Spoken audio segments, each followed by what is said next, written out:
এক লোক প্রতিদিন সকালে মরুভূমিতে ঘুম থেকে উঠেই ছুরি দিয়ে মাটিতে গর্ত করত, তারপর পা দিয়ে টেনে নিত নিচে কিছু আছে কিনা। একদিন হঠাৎ মাটি দেবে গেল আর সে খুশি হয়ে সঙ্গীদের ডাকলো, কারণ এটা ছিল মরুভূমিতে পানি খোঁজার পুরনো পদ্ধতি। তারা 3 দিন ধরে পানির দেখা পায়নি। এ কুয়ে ছিল তাদের শেষ ভরসা। কিন্তু কুয়োর ঢাকনা খুলতেই সবাই হতবাক হয়ে গেল। ভেতরে এক ফোঁটা পানিও নেই। সবাই ভেঙে পড়ল, কিন্তু দলের নেতা হার মানতে নারাজ। তিনি এক সঙ্গীকে কুয়োর ভেতর পাঠালেন। ভেতরে শুধু বালিই বালি। তবে ওঠার সময় সে কুয়োর দেওয়ালে আর্দ্রতা টের পেল। খেয়াল করে দেখলো এক কোণ থেকে পানির ফোঁটা টপ টপ করে পড়ছে। সে আনন্দে সঙ্গে সঙ্গেই সঙ্গীদের ডাকলো। সবাই দ্রুত একটা লোহার ডিব্বা এনে দিল। সে খুব যত্ন করে ফোঁটা ফোঁটা পানি জমাতে লাগলো। কয়েক ঘন্টা পর 2টি ডিব্বা ভর্তি হলো। নেতা কড়া নির্দেশ দিলেন, প্রতিজনকে শুধু 3 চুমুক পানি দেওয়া হবে, যেন সবাই বাঁচতে পারে। পিপাসায় কাতর সৈনিকরা যেন নতুন প্রাণ ফিরে পেল। এদিকে সেই সঙ্গী কুয়োর ভেতরে বসে পানি জমাচ্ছিল, অথচ নিজে এক ফোঁটাও খেলো না। হঠাৎ পাহারায় থাকা এক সৈনিক দেখলো শত্রুপক্ষের এক সাজোয়া গাড়ি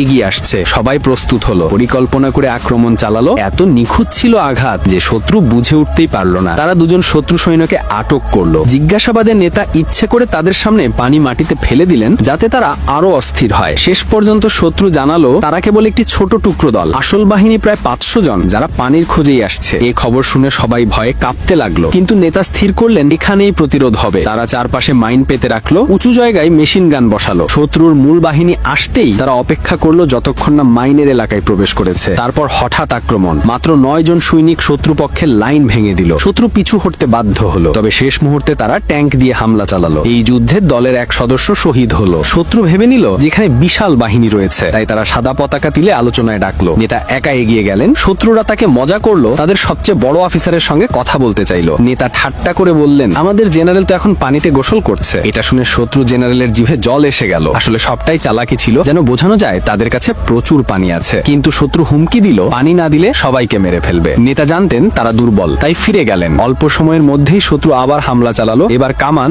ও ঘেরাও কৌশল। কিন্তু ছোট দলটি পাহাড়ি অবস্থান ও শত্রুর দুর্বলতা কাজে লাগিয়ে আবারও শত্রুকে পিছু হটালো। এই লড়াইয়ে আরো 2 সঙ্গী শহীদ হলো। এবার কেবল 4 জন রইল। শত্রু আবার সাদা পতাকা তুললো। এবার এক সৈনিক একাই গেল। সে গোপনে শত্রু জেনারেলকে ছুরি মেরে হত্যা করলো এবং আরেকজনকে গুলি করে ফেললো। কিন্তু ফেরার পথে সেও গুলিতে মারা গেল। এবার আবার আক্রমণ হলো, তাদের আরো 2 জন মারা গেল। বাকি রইল কেবল 2 জন। 2 জনই মৃত্যুর জন্য তৈরি হয়ে ট্যাঙ্কের উপর উঠে গুলি চালাতে লাগলো। তখনই দেখলো শত্রুরা অস্ত্র নামিয়ে দিয়েছে। তারা আর লড়াই করতে পারছে না, পানি চাইছে এবং আত্মসমর্পণ করছে। ঠিক তখনই এক অলৌকিক ঘটনা ঘটলো। শুকনো কুয়ো এখন টলটলে পানিতে ভরে উঠলো। আসলে যুদ্ধের সময় এক বোমা কুয়োর গভীরে লুকানো আসল জলের উৎস খুলে দিয়েছিল। শেষ 2 সৈনিক শত্রুর অস্ত্র জব্দ করলো। এভাবেই মাত্র 2 জন সৈনিক শত শত শত্রুকে পরাস্ত করে যুদ্ধ